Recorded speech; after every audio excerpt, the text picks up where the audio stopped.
La frustration, c'est l'erreur individuelle qui amène la défaite. Et d'un garçon qui, pour moi, a livré un match plus que cohérent. Et la deuxième notion, de fait, on a réussi à retarder l'échéance, mais on sentait un adversaire qui était aujourd'hui au-dessus de nous dans beaucoup de domaines. Est-ce que tu t'attendais à un tel rapport de force? C'est une belle équipe qui est capable de confisquer le ballon. Et j'imagine que vos ambitions étaient tout autres dans le jeu. Ouais, les ambitions, elles étaient au-dessus de ça en tout cas, et c'est ce qu'on avait prouvé sur les 2 derniers matchs à domicile, où on avait une capacité quand même à maîtriser le ballon et à créer des brèches et à créer du jeu combiné pour amener du danger devant le but. Là, d'entrée de match, on a senti une équipe qui était en maîtrise du scénario, en maîtrise de la possession, et on courait souvent après le ballon et on était loin des zones d'impact pour récupérer le ballon. Après, on voit la grande différence entre une équipe qui a un effectif qui était en Ligue 1 l'an passé, sur la vitesse d'exécution, sur la qualité technique, sur les déplacements, sur les cannes. Moi, j'y étais... C'était vraiment sur chaque rapport de force one-one, c'est les cannes, on sent qu'il y a des joueurs qui ont joué en Ligue 1, ça se voit, ça se sent. Malgré tout, on a essayé de recadrer les choses à la mi-temps avec un système un peu différent pour densifier le cœur du jeu. J'ai trouvé qu'on avait livré une bataille plus honorable en deuxième mi-temps, puisque l'ouverture du score allait quasiment presque contre le cours du jeu, sur une erreur tactique de leur part. Et un exploit individuel de Tidiam sur l'enchaînement de prise de balle frappe. Mais ouais, on a réussi à retarder les chances, donc ça veut dire que le positif, c'est qu'on a quand même réussi à défendre correctement contre un adversaire de qualité, même s'il y a eu 2-3 situations très très chaudes où c'est pas passé loin. Et la frustration, c'est qu'on donne ce but, quoi. C'est ça qui est dur. Ouais, est-ce que...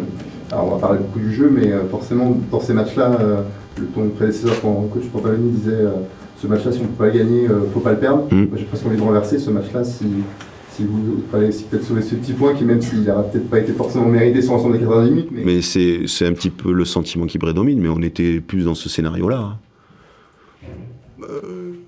L'idée, c'était de défendre bec et ongle notre but, et sur peut-être une des situations où sur un coup de pied arrêté, être en capacité de marquer pour avoir un scénario inverse. Mais les joueurs, je pense, étaient dans cet état d'esprit-là. C'est une erreur de jugement tactique sur l'action. Voilà. Peut-être que sur cette situation-là, il faut dégager une touche. Il a voulu repartir propre, mais en même temps, les actions d'avant, il avait réussi ça, et ça avait créé des brèches. Donc, c'est l'apprentissage aussi du très haut niveau. C'est qu'il y a des moments dans le match où voilà, il faut pas commettre ce genre d'erreur parce qu'on est puni. Et c'est dommageable. Et puis je trouvais que sur cette période-là, Lorient était un peu moins dans l'efficacité offensive pour trouver des brèches. Donc on était plutôt solide, plutôt mieux. Et c'est dans ce moment-là qu'on commet cette erreur-là. Donc c'est terrible, c'est comme ça, mais bon, le sentiment qui prédomine, c'est que l'adversaire a été au-dessus de nous aujourd'hui. Le joueur offensif transparent ou en manque de confiance sans doute, ouais, pour exister dans ce match-là. Ouais, mais après pour être en capacité de s'exprimer complètement offensivement, il faut avoir davantage de temps de possession pour aussi être en capacité de créer des problématiques. Ouais, mais quoi qu'il en soit, on n'a pas été assez juste sur le rapport de force. Voilà, quand il y a des moments dans le match où il faut être capable de conserver le ballon sous pression, j'ai trouvé qu'on avait été défaillant là-dessus, qui fait que ça permet de faire remonter le bloc, de jouer aussi dans le camp adverse. C'est ce qu'a fait Lorient aussi. Ils ont un jeu assez simple en qualité de transmission, de touche de balle, et puis au bout d'un moment, il y a une prise de vitesse et des joueurs starters qui créent des déséquilibres. Mais dans la construction du jeu, c'est relativement simple. C'est ce que je leur ai demandé à la mi-temps. Arrêtons de rentrer dans le rapport de force à chaque fois one-one. Faisons circuler le ballon, créons la vitesse du ballon par la passe. Et c'est ce qui nous a cruellement manqué sur l'animation offensive ce soir. Tu disais une équipe en maîtrise du scénario dès le départ, ouais, de ton banc, tu as vite senti un petit peu ce constat d'impuissance dans le match? Mais j'ai senti au départ, parce qu'on avait demandé d'entamer les démas forts, et j'ai senti dès les premiers ballons que c'était Lorient qui maîtrisait les choses et qui posait son jeu. Après, par bonheur, on mène. C'est là où peut-être psychologiquement on doit prendre peut-être davantage le pas. C'est-à-dire qu'on doit être en confiance, puisque sur un temps faible on marque, et peut-être se libérer davantage dans la faculté de produire du jeu, se libérer davantage et être plus courageux certainement sur notre animation défensive. Ouais. Tu penses que c'est plus l'adversaire qui vous a empêché de jouer ou, comme il le disait Romain Thomas à Bine tout à l'heure, on a mis les ingrédients qu'on pouvait mettre.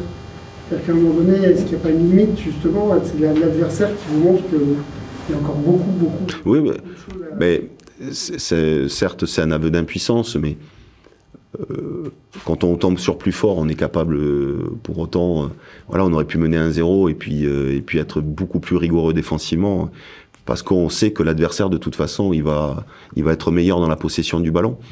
Et c'est là où on doit être, je pense, plus exigeant, plus pragmatique. Voilà, on l'a vu Lille contre le Real Madrid, par exemple. C'est peut-être arrêter de jouer. Donc, pas arrêter de jouer, mais disons qu'il faut qu'on défende plus dur. Mais on n'a pas arrêté de jouer, puisque quasiment, le ballon, on l'a quasiment pas eu. On a eu quasiment que des phases de transition à jouer en première mi-temps. Et donc, il faut être en capacité d'analyser ça. Mais il faut être devant le fait accompli que oui, l'adversaire est plus fort, mais ça ne veut pas dire parce qu'il est plus fort qu'on doit perdre le match. Quoi. Ça, c'est... parce que j'ai dit. Oui, non mais... Peut-être jouer différemment pour défendre différemment. Ben, je trouve qu'on a quand même beaucoup défendu. Beaucoup défendu. Et on a eu très peu de temps de possession. On a eu un peu de temps de possession en deuxième mi-temps, mais pas assez souvent. Je crois que j'ai dit à Pat sur le banc, je crois qu'on doit être à la 70 ou 75e. Je crois que c'est notre premier temps de possession réellement cohérent où l'adversaire court après le ballon.